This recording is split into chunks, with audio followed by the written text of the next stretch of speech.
Speak version equals 1.0 XMLNS equals http://www.w3.org/2001/10/synthesis. XMLNS.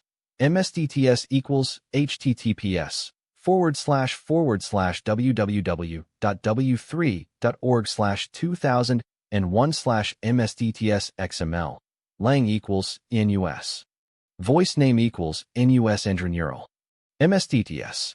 Express as style equals SAD style degree equals 1.8. Prosody rate equals -18%. Pitch equals -10%. I am 79 years old. I am still trying to process the fact that my kids put me in a home. I'm sitting here now with tears streaming down my face thinking about it. My name is Alice Mayfield. I was born in 1944 in a small town in Oklahoma. My kids, Tom and Rachel, I thought I was doing the right thing raising them. I was their mother, after all. I thought I knew what was best for them. People always talk about the struggles of raising kids, but nobody told me this. Nobody told me it would be so hard to let go, to see them grow up and move out, to see them make their own decisions. I thought I was giving them a good life. I was a stay-at-home mom. I devoted myself to my family.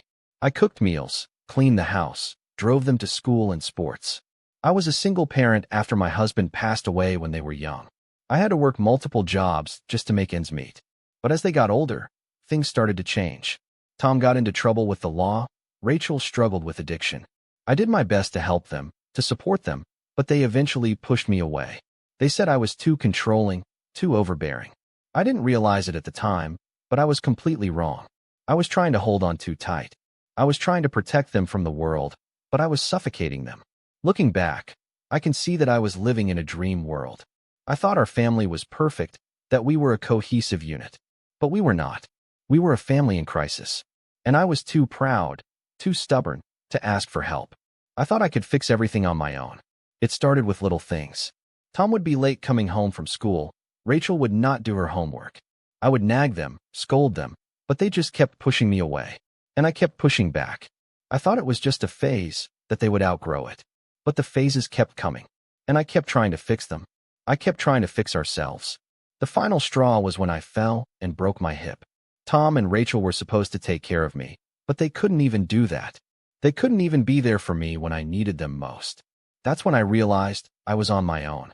I was living in a world where my children didn't need me anymore. And I couldn't bear it. That's when the social worker came knocking on my door. She said I needed to be in a home, that it was for my own safety. But I knew what she didn't. I knew what the kids wanted. They wanted to be free from me, free from the guilt of not being able to take care of their mother anymore. And I couldn't blame them. Now I'm sitting here in this cold, sterile room, surrounded by strangers. I thought I was doing the right thing all along. But I was wrong. I was completely wrong.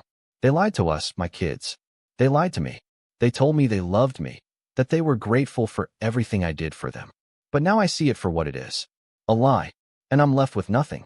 No family to turn to, no friends to lean on. Just me, myself, and I. And this home, where they're supposed to take care of me. Where they're supposed to make me feel safe. But it's not safe. It's just cold, and empty, and lonely. And I'm left here to face the reality of my own mortality. I'm left to face the fact that my kids don't need me anymore. And that's the hardest thing I've ever had to face. But even in this darkness, there's a glimmer of hope. I've been talking to the other residents here, and I've realized that I'm not alone. We're all in this together. We're all struggling to make sense of it all, to find meaning in a world that no longer seems to care. And you know what? It's okay. It's okay to be alone. It's okay to face our mortality head-on. We don't have to be ashamed of it. We don't have to hide from it. We can face it with courage, with dignity. I've learned a lot in the past few months. I've learned that it's okay to ask for help, to ask for support. I've learned that it's okay to let go, to let others take care of me for a change. And I've learned that even in the darkest of times, there's always hope. If this reached your heart, please subscribe. I still have things to say. /prosody, /msdts, express as, /voice, /speak.